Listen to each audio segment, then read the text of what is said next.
Shalom, may the good Lord be with you. Let us meditate upon the chapter in 1 Samuel chapter 5. Now, let us read this chapter in our free times. There are certain aspects which each individual has to meditate and go through. Brief story that is depicted what had happened in the past is that the Ark of the Covenant goes away from the Israelites and is captured by the Philistines. And they take this ark into their cities.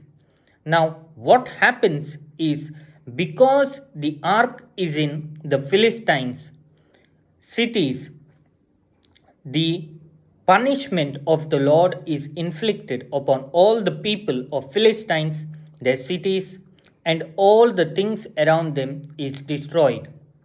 Now, thought for food through this chapter is as follows. 1. There are certain unholy relationships, there are articles, or there may be something which is against the first and the second commandment of the Lord. In our life, I and you may not agree this, but we may visit certain other gods' temples. We may take certain food offered to other gods. We may at times say that everything is all right, nothing will happen to us, and we may bring in certain items, certain relationship with people which are unholy and ungodly. And these relationships can totally destroy us. Second aspect that I and you have to meditate is when you have a genuine relationship with the Lord, then all these circumstances will bow to you. Philistines were men of power. They defeated the Israelites.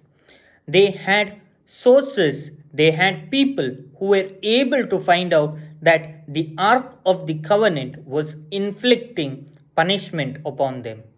They were so powerful that they also were able to identify the problem. Later, they were able to find a solution and come out of the problem. Let us remember, even with all their power, even with all their knowledge, even with the circumstances, environment, people, knowledge, wisdom, power, and everything that they had, they could not defeat the Ark of the Covenant. There are two lessons in this. One, our God is more powerful than everything that you and I imagine. Therefore, let us surrender to our God. Secondly, there are certain things and circumstances in our life that we deem it fit to allow it to be there in our life, which God requires us to change. That I and you should be able to identify the problems. How to identify the problem is by reading the word and meditating the word in our lives, and we will be able to identify the problem. Therefore, let us pray to the Holy Spirit that He may shower His wisdom and grace upon us, that we may come out of our problems, honor the one and true God, and also know that our God is above all things and all powerful. Mighty Lord, we come into your presence. Bless us, deliver us, and set us free. Shara kara baba baba baba shiri gal gal gara mama baba shiri gal gal gal gara gal gara baba baba raida gal gara baba shiri gal gal gara baba baba baba shiri gal gal gal gara baba baba. Shalom.